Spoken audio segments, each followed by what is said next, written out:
ગુજરાતમાં વરસાદે ચિંતા વધારી છે। 2 ઓગસ્ટથી વરસાદે વિરામ લીધો છે અને તેની પાછળના અનેક કારણો હવે સામે આવી રહ્યા છે। આમ તો આપણે શરૂઆતથી જ્યારથી ચોમાસું શરૂ થવાનું હતું ત્યારથી જ એક વાત કરતા હતા અલ્નીનોના કારણે ક્યાંક ને ક્યાંક ચોમાસું જે છે તેમાં અસર પડવાની શક્યતાઓ જે છે તે દેખાઈ રહી હતી। ત્યારે ફરી એક વખત હવે અલ્નીનો જે છે તે ચર્ચામાં આવ્યું છે અને એમની પાછળનું કારણ છે ગુજરાતની અંદર છેલ્લા 2 ઓગસ્ટથી જે વરસાદ અટક્યો છે, વરસાદ જે છે તે આવી નથી રહ્યો, તેમાં અલ્નીનોનું કારણ માનવામાં આવે છે। અલ્નીનોના કારણે આ વરસાદ જે છે તે વરસી નથી રહ્યો તેવું પણ માનવામાં આવી રહ્યું છે, કારણ કે અત્યારે એક પણ સિસ્ટમ જે છે તે સક્રિય થતી નથી અને સિસ્ટમ સક્રિય નથી થતી, જે સિસ્ટમો સક્રિય થાય છે તે વરસતી નથી। તે પ્રકારના પણ દ્રશ્યો જે છે તે આપણને અલગ અલગ જે વેધર એનાલિસિસ છે, વેધરની જે વેબસાઇટની અંદર આપણે જોતા હોઈએ છીએ તેમાં પણ જોવા મળી રહ્યું છે। અમુક સિસ્ટમો જે છે તે બનતી હોય છે પરંતુ તેની અસર જે છે તે દેખાતી નથી, એટલે ક્યાંક ને ક્યાંક આની પાછળ અલ્નીનોનું કારણ પણ માનવામાં આવે છે। હાલની શું પરિસ્થિતિ છે, શું કારણે વરસાદ ક્યાં અટક્યો છે અને હાલની જે સ્થિતિની વાત કરીએ તો અત્યારે આપ જોઈ રહ્યા છો કે આખો આ ગુજરાતનો ભાગ છે, ગુજરાતના જે પોણા ભાગની અંદર ક્યાંય વાદળો જે છે તે આપણને અત્યારે દેખાઈ નથી રહી। આપ જોઈ રહ્યા છો તે પ્રમાણે જે આ બાજુનો ભાગ છે, જે એક સિસ્ટમ સાયક્લોનિક સર્ક્યુલેશન અત્યારે જે બન્યું છે, જે ઉદયપુર, રાજસ્થાન, ઇન્દોર, મધ્યપ્રદેશ બાજુ ને રાજસ્થાન બાજુ આપણને દેખાઈ રહ્યું છે, તેમની અસર ક્યાંક ગુજરાતના આ ભાગોની અંદર દેખાય। તેમાં પંચમહાલ, દાહોદ, ગોધરા, ઉત્તર ગુજરાતના જે ભાગ છે, ડાંગ સહિતના જે ભાગ છે ત્યાં કદાચ વરસાદ વરસે તેવી શક્યતાઓ હાલ આપણને આ વાદળો છે તેમના કારણે દેખાઈ રહી છે।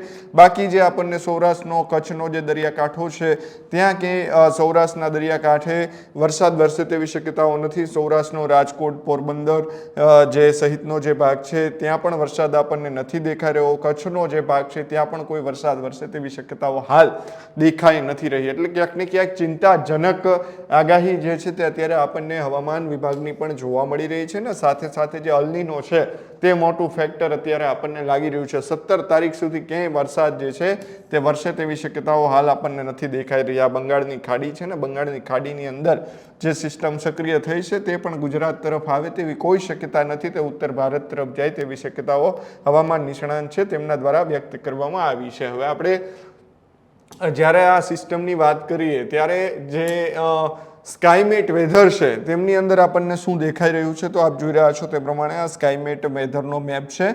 મધ્યપ્રદેશ પાસે આ સિસ્ટમ જે બનેલી છે ને તેમની થોડી અસર ગુજરાતમાં દેખાય તેવી શક્યતાઓ અત્યારે આપણને દેખાઈ રહી છે। બાકી જે દક્ષિણ ગુજરાતનો આ ભાગ છે તેમાં જે દાદરાનગર હવેલી ત્યાં છૂટાછવાયા વરસાદ પડી શકે છે, સૌરાષ્ટ્રનો જે દરિયાકાંઠો છે ત્યાં છૂટાછવાયા વરસાદ પડી શકે છે અને ગુજરાતમાં જે આપ જોઈ રહ્યા છો તે પ્રમાણે ઉત્તર ગુજરાત સહિતનો જે ભાગ છે ત્યાં છૂટાછવાયા વરસાદ જે છે તે પડે તેવી શક્યતાઓ દેખાઈ રહી છે। ક્યાંય સાર્વત્રિક વરસાદ જે છે તે આપણને દેખાઈ નથી રહ્યો અને ગુજરાતના ખેડૂતો માટે ખૂબ જ ચિંતાજનક આગાહી છે, કારણ કે અત્યાર સુધી આપણે જોતા હતા તો જે ગુજરાતના અલગ અલગ ભાગોની વાત કરીએ તો દક્ષિણ ગુજરાતમાં સુરત, વાપી સહિતનો જે વલસાડ સહિતનો ભાગ છે ત્યાં સારો વરસાદ અત્યાર સુધીમાં વરસી ચૂક્યો છે।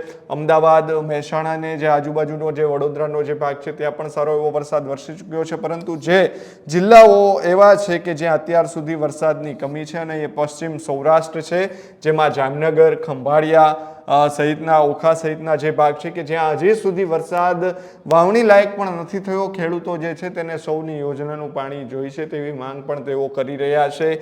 પોરબંદરનો જે ભાગ છે ત્યાં પણ વરસાદ અત્યાર સુધીમાં વરસ્યો નથી, એટલે ક્યાંક ને ક્યાંક હવે જે વરસાદ અટક્યો છે, દેવભૂમિ જે દ્વારકાનો ભાગ છે ત્યાં પણ વરસાદ અત્યાર સુધી જોવા નથી મળ્યો, ખૂબ જ ઓછો વરસાદ જોવા મળ્યો છે।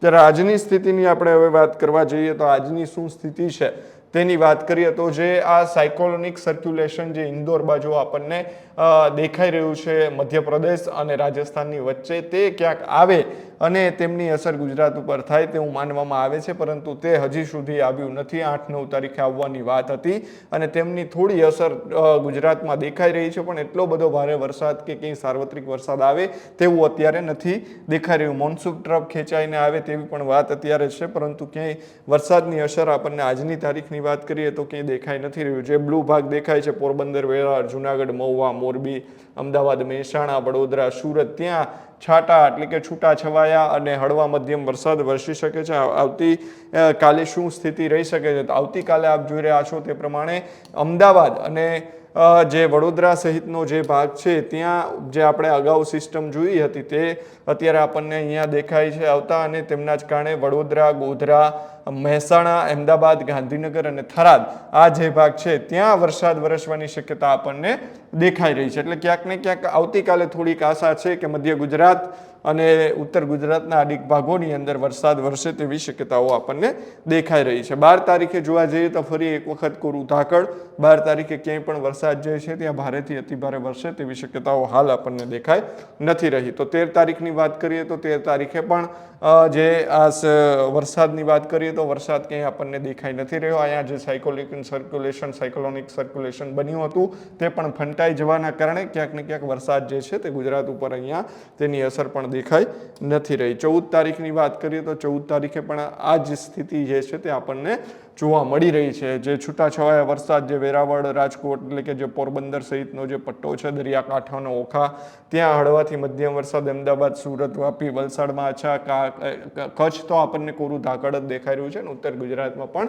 અનેક જગ્યાએ કોરું ધાકડ આપણને જોવા મળી રહ્યું છે. એટલે કે આ પ્રકારની સ્થિતિ ઓલ ઓવર આપણને જોવા મળી રહી છે. ખાસ કરીને અત્યારે વરસાદની આગાહીની વાત કરીએ તો હવામાન નિષ્ણાંતો જે આગાહી કરી રહ્યા છે તેમનું પણ માનવું છે કે 17 તારીખ સુધી વરસાદ જે છે તે ગુજરાતમાં કદાચ નહીં આવે. વરસશે તો પણ કેવો કે વરસાદી ઝાપટા, છૂટાછવાયા છાંટા અથવા તો વરસાદી ઝાપટા વરસે તેવી સ્થિતિ દેખાઈ રહી છે. એટલે ક્યાંક ને ક્યાંક અત્યારે ગુજરાત માટે ચિંતાજનક આગાહીઓ જે છે તે સામે આવી રહી છે અને તેમની પાછળનું મુખ્યત્વે કારણ હવે અલ નીનો પણ માનવામાં આવી રહ્યું છે. કારણ કે શરૂઆતથી આપણે કહેતા હતા કે જ્યારે અલ નીનો આવશે તો તેમની અસર શું થશે, અલ નીનો નથી આવતું તો તેની અસર શું થવાની છે. ત્યારે અત્યારે આપ જોઈ રહ્યા છો તે પ્રમાણે કે અલ નીનોની અસર ક્યાંક ને ક્યાંક હવે ગુજરાત ઉપર દેખાય છે. 2 ઓગસ્ટથી ગુજરાતની અંદર વરસાદ જે છે તે પડી નથી રહ્યા અને તેમના જે કારણે ક્યાંક ને ક્યાંક અલ નીનો જે છે તેમની અસર દેખાતી હોય તેવું લાગી રહ્યું છે. કારણ કે આપણે જ્યાં પણ જોયું અત્યાર સુધીની અંદર, જેમાં મધ્ય ગુજરાત, દક્ષિણ ગુજરાત, ઉત્તર ગુજરાત, સૌરાષ્ટ્રના અનેક વિસ્તારો કે જ્યાં અત્યાર સુધી જ્યાં પણ પડ્યો વરસાદ ત્યાં 8 થી 10 ઇંચ જેટલો વરસાદ પડ્યો.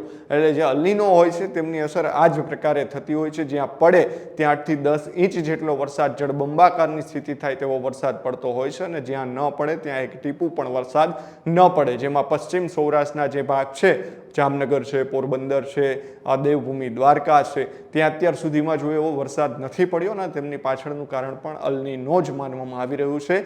ત્યારે હવે જે હવામાન નિષ્ણાંતો કહી રહ્યા છે તે પ્રમાણે જો 17 ઓગસ્ટ સુધી વરસાદ નહીં રહેતો તો ખૂબ ચિંતાજનક છે અને 17 ઓગસ્ટ પછી પણ કેવો વરસાદ આવે છે તે પણ જોવાનું રહેશે.